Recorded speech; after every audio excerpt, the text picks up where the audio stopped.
क्या आप बता सकते हैं दोस्तों, दुनिया का सबसे बड़ा सांप कौन सा है? चलो एक हिंट देख लेते हैं। इस पर एक हॉरर मूवी बनी है। जी हाँ दोस्तों, एनाकोंडा।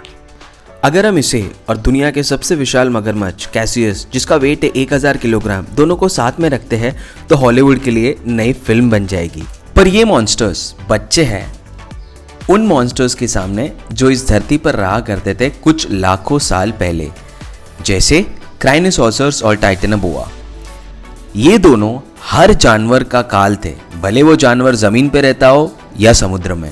क्या होता अगर ये मॉन्स्टर्स आज भी जिंदा होते? क्या इंसान इनके साथ जी पाता या ये इंसानी प्रजाति का ही अंत कर देते? आज हम जानेंगे इन प्राचीन जानवरों के बारे में जिन्होंने अपने समय में दहशत मचा दी थी। हम ये जानेंगे कि ये जानवर किस काल में कहाँ रहते थे और हम उन्हें आज के समय में लाएंगे। और हम ये देखेंगे क्या ये इंसानी प्रजाति को खत्म कर देते या हम इनसे डट कर लड़ पाते। इससे पहले कि हम टाइम मशीन ऑन करके पीछे चले जाए, आइए जानते हैं हमारे जानवरों के बारे में।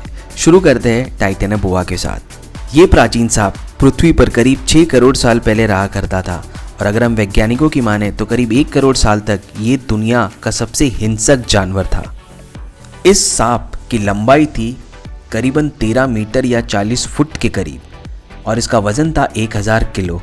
क्या अब आप इस विशाल जानवर को अपनी आंखों के सामने रख पा रहे हैं? उदाहरण से समझते हैं, अगर हम 2 जिराफ को लेकर जमीन पर लिटा दे, टाइटेनोबोआ की लंबाई फिर भी इन दोनों से ज्यादा होगी। अगर हम रीढ़ की हड्डी की तुलना करें तो लेफ्ट वाली रीढ़ की हड्डी है एनाकोंडा की और राइट वाली है टाइटेनोबोआ की। इससे हमें ये पता चलता है कि आज के समय में रहने वाला सबसे बड़ा सांप इस प्राचीन सांप के आकार का आधा है। अगर हम इस विशाल सांप की चौड़ाई के बारे में बात करें तो ये करीब 1 मीटर या 3 फीट चौड़ा था। इससे हम ये समझ सकते हैं कि ये एक हिप्पोपोटामस को गटक सकता है।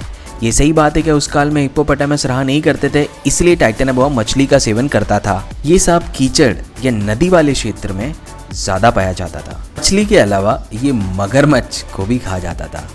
ये एक बहुत ही शातिर शिकारी था।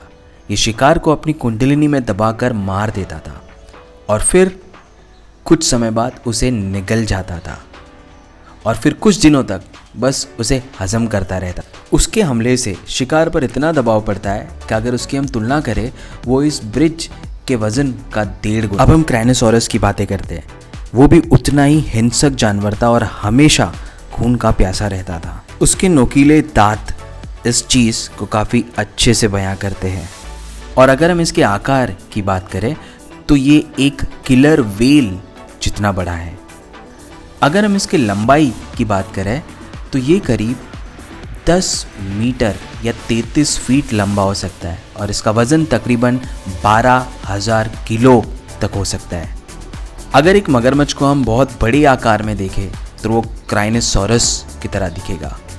क्राइनोसॉरस का जबड़ा भी बिल्कुल मगरमच्छ की तरह था। ये एक बहुत ही शातिर तैराक भी था जो अपने शिकार को समुद्र की गहराइयों से आकर झपट लेता था। उसका हड्डियों का ढांचा काफी मजबूत था। तैरने के लिए उसके पास 4 पंजे थे और एक छोटी पूंछ। ये सारी चीजें उसे एक खूंखार समुद्री शिकारी बना रही थी। क्राइनोसॉरस और टाइटेनोबोआ इनका कभी आमना सामना नहीं हुआ है क्योंकि ये दोनों समय के अलग काल में जिया करते थे। दोनों अपने प्राकृतिक वास में काफी खुश थे। जहाँ क्राइनोसॉरस को ठंडा पानी पसंद था, वहाँ टाइटेनोबोआ गर्म वातावरण में जीता था। पर दोनों जानवर में एक समानता जरूर थी, वो अपने समय में पृथ्वी पर रहने वाले हर जानवर का काल बन चुके थे। अब चलो ये मान लेते हैं कि ये जानवर नहीं मरते और आज भी हमारे साथ पृथ्वी पर जिंदा होते, पर बड़ा सवाल ये है कि ये हमारे साथ शांति से जी पाते? अगर टाइटेनोबोआ जिंदा होता तो ज़रूर गर्म वातावरण की जगह पर रहता, जो है इक्वेटोरियल ट्रॉपिक्स। अगर हम इसे दुनिया में देखें तो ये इक्वेटर की जगह है, जैसे Colombia, Venezuela, Brazil, Ecuador, Peru, Panama. जाहिर सी बात है कि यहाँ रहने वाले लोगों को टाइटेनोबोआ से बच के रहना होता। ये आम सांप की तरह छुप कर आने वालों में से नहीं है। अगर इसे आना होगा तो ये खिड़की तोड़ कर आएगा या दरवाज़ा तोड़ कर आएगा। ये सांपों के व्यवहार से विपरीत है, पर यह आम सांप नहीं, टाइटेनोबोआ है। अगर यहाँ के लोगों को अपने आप को टाइटेनोबोआ के हमले से बचाना है तो उन्हें अपने घर को हाई वोल्टेज की करंट से घेर के रखना होगा और एक स्टंट गन भी रख सकते हैं अगर ज़रूरत पड़े तो। बड़े महानगरीय सिटी में इस सांप का जिंदा रह पाना मुश्किल है। अगर अपने लिए ये कोई जगह ढूंढ लेता है पाइप के बीच में जो एक गर्म जगह है तो शायद ये जिंदा रह जाए। ये ऐसी जगह है जो एक सांप के लिए आइडियल लोकेशन होगी। पर चूहों का खाना शायद इस विशाल सांप की भूख ना मिटा पाए। पर ये सांप कि इंसानों को खाने में कोई दिलचस्पी नहीं होती। जैसे कि हमारी पिक्चरों में दिखाया जाता है, एनाकोंडा इंसानों को खा लेता है, पर असलियत में ऐसा नहीं है। एनाकोंडा इंसानों पर अटैक नहीं करता है। तो हम ये समझ सकते हैं क्या उसका पूर्वज जो है टाइटेनाबोआ वो भी कुछ ऐसे ही होता होगा।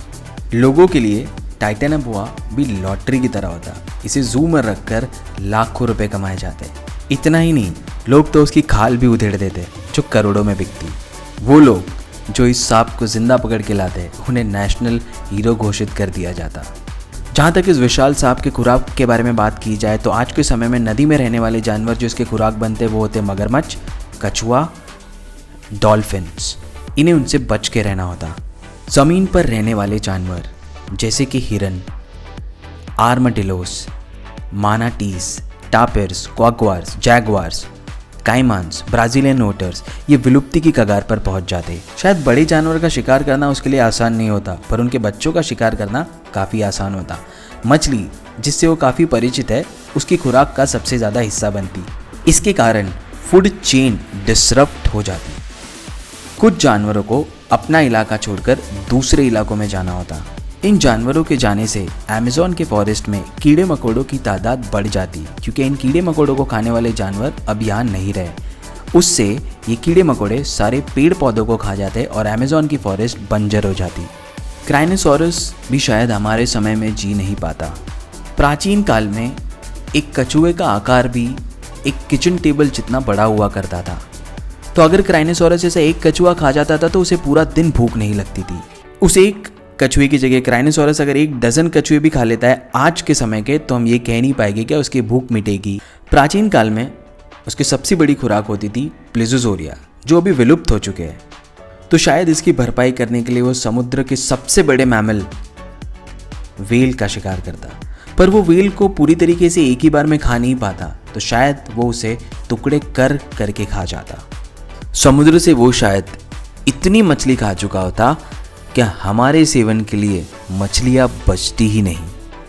ये सिर्फ मछलियों के लिए घातक नहीं था, मछुआरों के लिए भी घातक था। समुद्र में मछली पकड़ने जाना बहुत ही घातक हो जाता था, क्योंकि आपको पता है एक दानव बैठा है वहाँ पर जो आप पर कभी भी हमला कर सकता है। जिन जिन जगहों पर क्राइनोसॉरस की मौजूदगी पाई जाती हो वो सारी जगहें टूरिज़्म के लिए बंद हो जाती। वो सारी जगहों को दुनिया पर लाल मार्क से डेंजर घोषित कर दिया जाता। जो वहाँ जा रहा है वो खुद की मौत को खुद दावत देगा। अगर टाइटेनाबोआ के पास है उसकी खाल जो करोड़ों में बिकती, तो क्राइनोसॉरस के पास है उसके दांत जिनका मार्केट में बहुत डिमांड होता।